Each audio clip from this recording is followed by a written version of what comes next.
Hello everyone, welcome back to Meethi's family channel. और मैं हूँ नैन्सी और आ गई हूँ एक वीडियो के साथ जिसका टाइटल आप लोग थोड़ा थोड़ा देखकर समझ गए होंगे, जो कि मिसिकास फैमिली चैनल की मेघा जी का वीडियो और व्लॉग्स देखते हैं वो तो समझ गए होंगे, और जो उनको नहीं जानते हैं वो पहले जाएं और मिसिकास फैमिली चैनल यूट्यूब पे जाके सर्च करें, उनके ब्लॉग्स देखें, उनको समझे जाने, उसके बाद ये वाली वीडियो को देखें।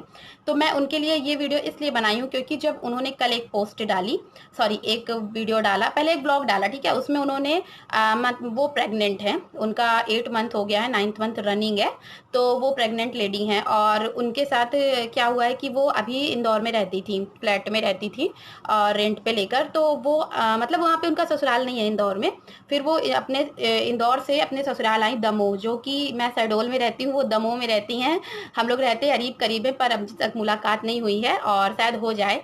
तो मेरे कहने का मतलब ये है कि अगर हम लोग ससुराल में रहते हैं और हमारे ससुराल का ये कल्चर है और ये प्रथा है कि हमारे घर में बहुएं जो होती हैं वो सर पे दुपट्टा ओढ़ के, मतलब साड़ी का पल्लू ओढ़ के रहती हैं, हाथ में चूड़ियां होनी चाहिए उनके और कांच की चूड़ियां होनी चाहिए, ये सब कंपलसरी होता है हमारे यहाँ पे। और भी बहुत सारी औरतें हैं जिनके यहाँ ये होता है, ऐसा होता है, सर पे पल्ला लेना होता ही है यार। इंडियन में जो हिंदू धर्म में ये मान्यता है, ठीक है। तो कुछ लोग हैं जो उनके इस वाले ब्लॉग में आके इतना बखेड़ा बना दिए कि तुम प्रेग्नेंट हो, गर्मी में साड़ी लपेटी हो, चूड़ी पहनी हो और खाना बना रही हो, तुम्हें रेस्ट करना चाहिए।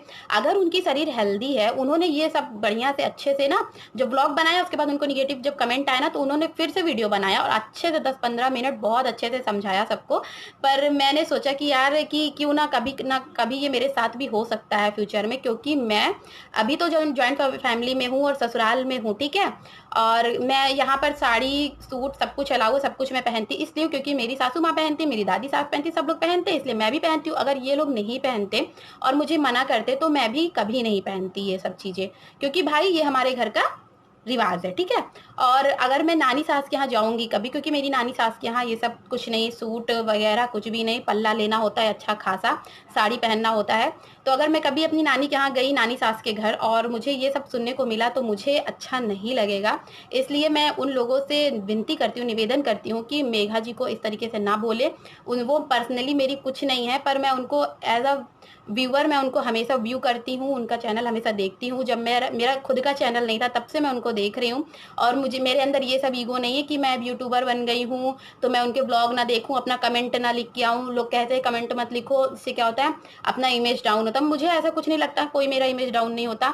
मैं जहाँ हूँ, जैसी हूँ, मैं वैसे खुश हूँ। अगर मेरे से कोई छोटा छोटा नहीं बोलूंगी, सॉरी, अगर कोई न्यू क्रिएटर भी है उसके में भी मैं जाके कमेंट करके आती हूँ।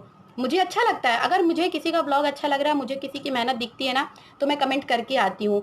तो बस छोटी सी बात थी कि यार आप लोग, अगर इंसान ससुराल में है, कोई बहू अपने ससुराल में है, तो ससुराल के ही रीति रिवाज से चलेगा, ना कि अपने और आपके, ठीक है।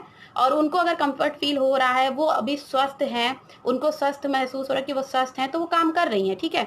और उनको लगेगा कि हाँ वो अभी स्वस्थ नहीं है, तो नहीं करेंगी काम, रेस्ट करेंगी। और वैसे भी आप 10 मिनट 15 मिनट का ब्लॉग देख के किसी को जज नहीं कर सकते, ठीक है।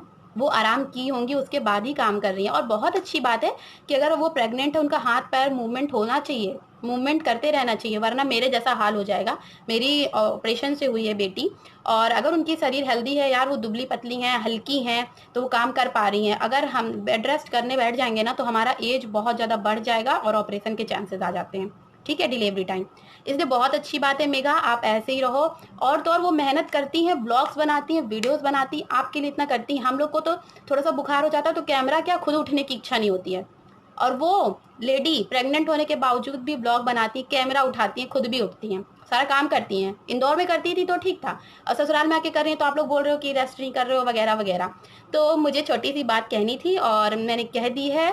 मैं कहीं कुछ नोट डाउन तो करके रखती नहीं हूँ कि मैं बहुत सारी चीज़ें याद करके बैठी रहूँ। जो मुझे याद था, जितना याद था मैंने बोल दिया। और जब मैं कुछ बोल लेती हूँ ना, मतलब बहुत देर तक मेरे दिमाग कुछ चलता रहता है ना, तब तक मुझे उलझन होती रहती है, और जब मैं उस चीज़ को बोल लेती हूँ मुझे बहुत अच्छा लगता है। तो ठीक है, अगर आप लोगों को मेरी बात अच्छी लगी हो तो आप लोग मेघा तक जरूर इस बात को पहुंचाना। उनकी एज और मेरी एज सेम है, इसलिए मैं उनको मेघा बोलती हूँ, दी बोलना ही बोलती हूँ, क्योंकि सेम एज है तो क्या दी बोलना। तो अगर आपको मेरी बातें अच्छी लगी हो तो उनको मेघा, इस बात को मेघा तक पहुंचा दीजिएगा। और हाँ, मैंने 2 बार और मेघा के लिए बोला है, क्योंकि यार उससे कहीं ना कहीं पर्सनली अटैचमेंट हो गया है। आप किसी का ब्लॉग रोज देखोगे ना, इवन मेरा भी, मेरे जो व्यूअर्स हैं ब्लॉग रोज देखते ना तो उनको पर्सनली अटैचमेंट हो गया, मेरा भी उनके साथ हो गया। जब तक वो कमेंट नहीं करते ना तो तक मेरा मन उनमें अटका रहता, लटका करिए अटका रहता है कि आज इनका कमेंट नहीं आया, आज उनका नहीं आया। उसी तरीके से मेरे साथ भी हो गया कि जब तक मेघा का ब्लॉग नहीं आता तो मुझे चिंता बनी रहती है। अब इसे आप कुछ भी कह लो, ठीक है। तो चलिए ठीक है, मिलते हैं इसी तरीके के अच्छे से वीडियो के साथ। अगर बात अच्छी लगी तो ठीक है, बात बुरी लगी तो उसके लिए सॉरी। मिलते हैं आपको इसी तरीके के अच्छे से वीडियो के साथ, तब तक के लिए bye bye, take care, thanks for watching, bye.